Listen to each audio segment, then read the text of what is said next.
Hello, and welcome to another episode of The Journal. I'm your host, Lisa Fletcher, and today on our show, we'll look into home decorating, healthcare issues, and transit activists. We'll also examine why people hate Toronto, and we'll take a look at our city's living dead. All this and more coming right up on The Journal.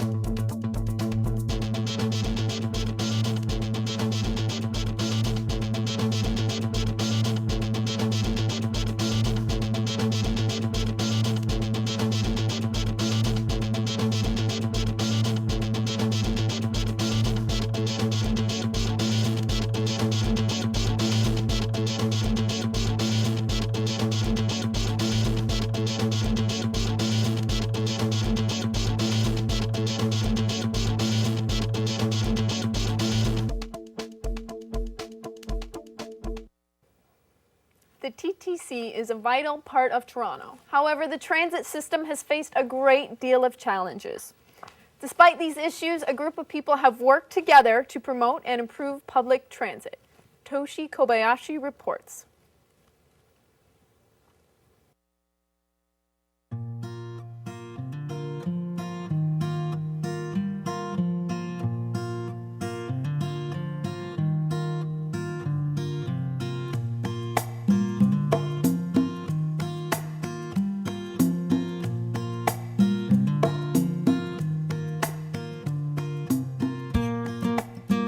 This is Toshi Kobayashi for The Journal. The Toronto Transit Commission continues to deal with problems such as budget shortfalls, labor disputes, and maintaining ridership. Despite these issues, a group of activists have been promoting the TTC and working to make public transit accessible for all.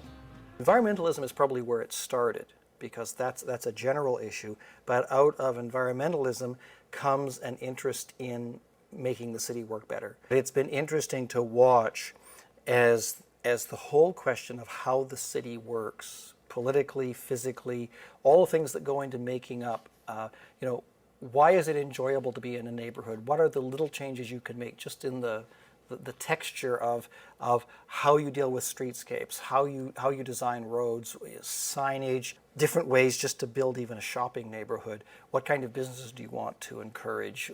What built form of housing? All of these different issues being debated by people, and so they're very much more engaged in the city they live in. And it's really great to see. Originally, I had friends making zines, which are like little booklets that you kind of make yourself and photocopy, and I wanted to kind of be involved in that community. And then I just had this idea which I now realize everyone sort of does, they kind of line themselves up when they get on a subway to the escalator of their station they're going to get off at. And so if the escalator is at like the end of the platform at the front of the train, then they'll usually like board right at the front of the train. So when they get off, they're right at the escalator. I thought it would be useful just for myself to have a little guidebook to write those down. And then I decided to kind of make it into, maybe I could make this into a little zine. And so I did the research and I went to all the stations and mapped them out and figured out where the escalators and stairs were in relation to the trains. And I put it all together in this like wallet-sized booklet that people could keep in their wallet. And then I put a website together as well as a companion to the booklet to kind of promote the booklet, and I put it up as a PDF that people could just download so they could make their own little zine out of it. And the website had other like transit trivia, like quirky facts or trivia about stations and stuff like that. I was never like really like an expert on transit. It's just I was kind of interested in the more like quirky side of things. I collected tips through the website and then compiled them all in this other booklet, and then I distributed that as well. Ed Drass is a transit booster and keen advocate of urban planning issues. He has a regular column called In Transit that appears in the Metro Daily Commuter newspaper and the National Post. I felt, where do these people come from? This is cool. A lot of them are younger. Then I realized that the transit advocates now are getting, weren't in their 20s anymore, most of them that I knew. And these people came from the programming side. They came, I mean, what really got them interested was the TDC website, which was like 10 years old at the time, hadn't really been updated. These are people who had a lot of ideas, but not just ideas, but the ability to execute them in their own business, in their own, their own hobbies, whatever, a high level of skill. They tried to offer their input and were rebuffed by a conservative organization. It's just normal. The website had very little budget, the whole department had been downsized several times, that sort of thing. But they needed to upgrade it. And so there became a community. They were involved, but they weren't just critical. They were offering constructive criticism.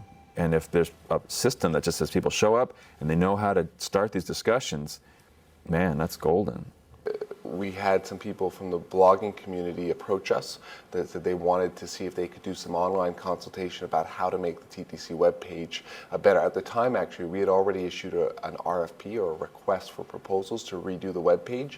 We pulled back the RFP, waited for the comments to come in from the blog, and incorporated about 95% of those into the RFP as requirements, everything from accessibility issues to how information was communicated, as well as some of the major new functionalities of the webpage. The webpage as we have now is much easier for us to maintain and continue to update.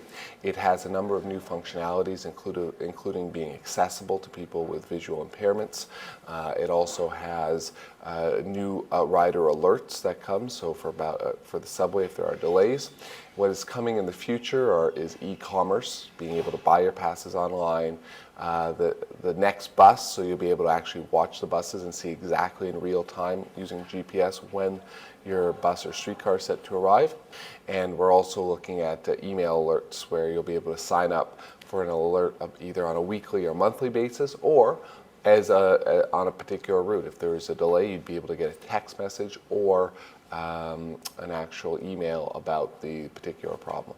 In the wake of continued challenges for the TTC, these transit boosters continue to work to make transit accessible for all Trentonians and keep public transit a priority in the eyes of the public and politicians.